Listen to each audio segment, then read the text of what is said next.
Why soul contracts are more important than marriage contracts. Welcome to the Sacred Karma podcast. I'm Vicky, and today we're diving into why soul contracts are more important than marriage contracts. This is going to challenge everything you've been taught about relationships, commitment, and what truly binds two souls together. Most people spend more time planning their wedding than understanding why their souls chose to meet. They obsess over the dress, the venue, the guest list, while completely ignoring the spiritual contract that brought them together in the first place. And then they wonder why the marriage feels empty, despite having all the right pieces in place. Today, we're going to explore what soul contracts actually are, why they matter more than any legal document, and how understanding them can completely transform your relationships. Let's start with what most people get wrong. You think marriage is the ultimate commitment? Society has conditioned you to believe that a signed paper, a ceremony, and a legal bond are what make a relationship legitimate and permanent. But here's the reality: marriage is a social contract. It's a legal arrangement designed to organize property, inheritance, and social status. It serves a purpose in the material world, but it has absolutely nothing to do with the spiritual agreement between two souls. A soul contract, on the other hand, is an agreement made before you were even born. Before you took your first breath in this lifetime, your soul chose certain people to meet, to love, to challenge, and to grow with. These agreements transcend any piece of paper you could ever sign. Think about it. How many marriages end in divorce? How many people stay legally married but emotionally disconnected? How many relationships never had a marriage certificate but changed both people forever? The paper doesn't determine the depth of connection. The soul contract does. Here's what a soul contract actually involves. Before incarnating, souls agree to play specific roles in each other's evolution. Sometimes you agree to be the one who teaches someone about unconditional love. Sometimes you agree to be the mirror that reflects their deepest wounds so they can finally heal them. Sometimes you agree to be the catalyst that pushes them toward their purpose, even if that means breaking their heart in the process. These contracts aren't about happiness in the way most people understand it. They're about growth. And growth often requires discomfort, challenge, and even pain. I've seen countless examples of this. Two people meet, fall intensely in love, get married with all the traditional commitments, and then the relationship becomes a battleground. They fight constantly, trigger each other's deepest insecurities, and can't understand why someone they love so much causes them so much pain. But from a soul perspective, it makes perfect sense. They didn't come together to be comfortable. They came together to evolve. The marriage contract said they'd stay together legally. The soul contract said they'd push each other to become who they're meant to be, regardless of how painful that process might feel. Now, here's where people get confused.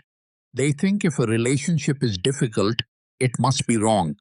They think love should feel easy, peaceful, effortless. And when it doesn't, they assume they chose the wrong person. But sometimes, the most important soul contracts are the most challenging ones. The person who drives you crazy might be fulfilling their agreement to show you where you still need to grow. The relationship that ended might have completed its sole purpose exactly when it was supposed to. This doesn't mean you should stay in toxic or abusive relationships. That's not what I'm saying.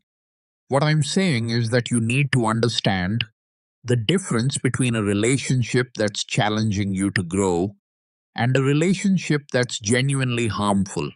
A soul contract relationship challenges your ego but honors your spirit. A toxic relationship damages both your ego and your spirit. Learn to tell the difference. Let's talk about why marriage contracts often fail, while soul contracts never do. A marriage contract is based on conditions. I'll love you if you stay attractive. I'll stay with you if you make enough money. I'll remain faithful if you meet my needs. It's transactional by nature. A soul contract has no conditions. Your soul agreed to this connection for reasons that go beyond personality preferences, physical attraction, or material circumstances. Even if the relationship ends on a human level, the soul contract continues. The lessons continue. The growth continues. I've watched people divorce after 20 years of marriage, yet they can't fully disconnect from each other. They're not together anymore, but something still binds them. That's the soul contract completing its work, even after the legal contract has dissolved. And here's something most people never consider. Some of your most important soul contracts are with people you never marry. The teacher who changed your life, the friend who showed up during your darkest moment, the brief relationship that awakened something in you that had been dormant for years. These connections weren't validated by marriage, but they were absolutely governed by soul agreements. The depth of impact has nothing to do with the length of time or the official status of the relationship. So, why do we put so much emphasis on marriage and so little on understanding soul contracts? Because marriage is visible and measurable. You can point to a ring, a certificate, a shared last name. It satisfies society's need for proof and validation. Soul contracts are invisible. They exist in the realm of energy, karma, and spiritual purpose. You can't show them to your family, you can't post them on social media, and you can't use them to prove your commitment to others. But just because something is invisible doesn't mean it's not real. In fact, the invisible forces are often the most powerful ones. Here's what happens when you understand soul contracts. You stop judging your relationships by conventional standards and start seeing them for what they truly are: spiritual assignments designed for mutual evolution. That difficult partner isn't your mistake. They're your mirror showing you exactly what you need to work on within yourself. That relationship that ended wasn't a failure, it was a completion, with both souls having learned what they needed to learn from each other. You also stop trying to force relationships to fit society's timeline or expectations. You understand that some soul contracts are meant for a season, some for a reason, and some for a lifetime. And all of them are equally valid and valuable. Let me share something I've observed over 2 decades of working with people on their spiritual paths. The relationships people think are the one often aren't soul contracts at all. They're ego matches. They fulfill surface desires, social expectations, or emotional needs, but they don't serve the soul's evolution. Meanwhile, the relationships that challenge them, frustrate them, or don't fit the conventional mold are often the exact soul contracts they need for growth. But because these relationships don't match their fantasy of what love should look like, they resist them or end them prematurely. The soul knows what it needs. The ego wants what feels good. These are often completely different things. Now, does this mean you should stay in every difficult relationship because it might be a soul contract? No. What it means is that you should develop the wisdom to discern which relationships are serving your highest evolution and which ones are simply repeating old patterns. A true soul contract pushes you toward your highest self. It might be painful, but the pain has purpose. It's refining you, not destroying you. You feel yourself growing, even when you're struggling. A karmic loop, disguised as a relationship, just keeps you stuck in the same patterns, without any real growth. You're suffering without evolution. That's not a soul contract fulfilling its purpose. That's resistance to the actual lesson. Here's the practical application of all this. Before you judge whether a relationship is working based on how easy or comfortable it is, ask yourself, is this relationship making me more conscious? Am I becoming more aware of my patterns, my wounds, my capacity for love?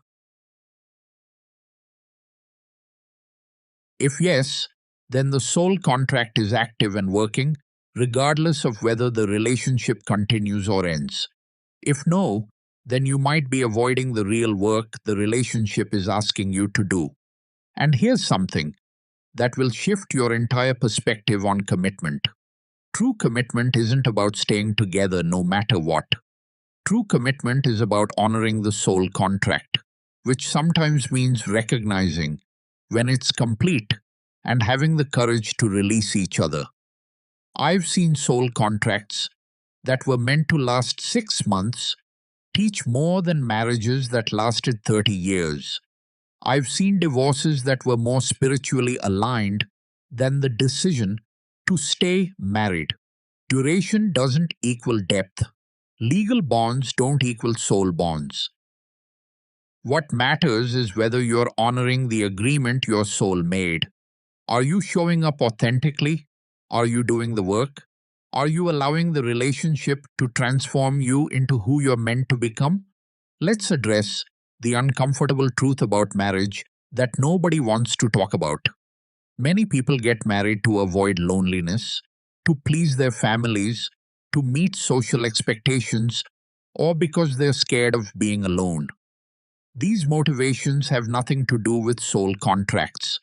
When you marry for the wrong reasons, you create a situation where the legal contract exists, but the soul contract doesn't. You're bound by law but not by spirit. And that's why so many marriages feel like prisons. You're trapped in a commitment that serves your ego or your fear, but not your soul's evolution. The divorce isn't the failure in these cases. The marriage itself was the misalignment. The divorce is actually the correction, the return to spiritual integrity. Now, can marriage and soul contracts align?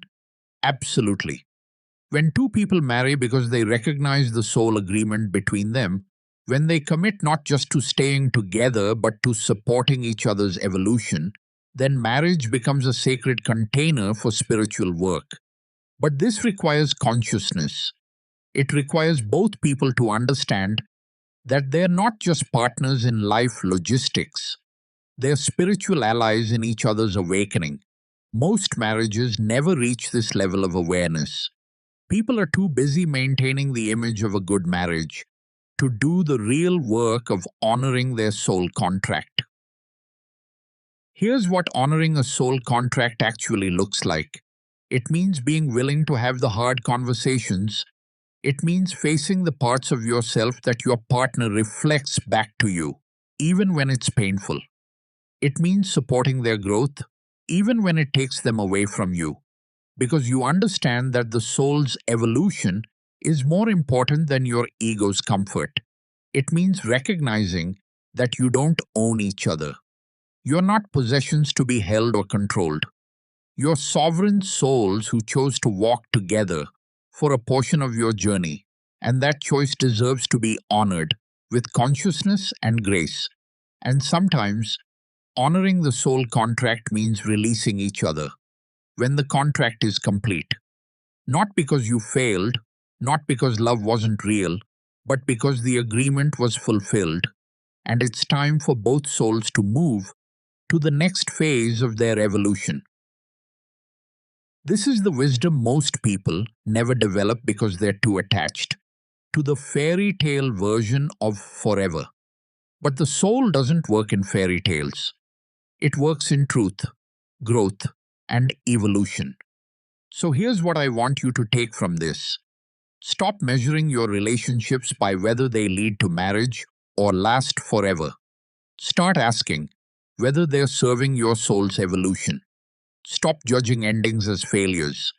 Start seeing them as completions of sacred agreements. And if you are married, ask yourself, Is this marriage honoring a soul contract? Or is it just maintaining a social obligation? Because there's a massive difference between the two. Your soul didn't incarnate to check boxes on society's relationship timeline. It came here to grow, to love, to evolve. And sometimes the relationships that serve that purpose the most are the ones that look nothing like what you were taught they should be. The question isn't whether you're married, the question is whether you're honoring the spiritual agreements you made before you were born. That's what actually matters. That's what determines whether your relationships are serving their highest purpose. Thank you for joining me on another episode of the Sacred Karma podcast. This is Vicky signing off with love, grace, and peace. Stop confusing legal commitment with spiritual alignment. Stop judging your relationships by society's standards and start honoring the soul contracts that brought you together.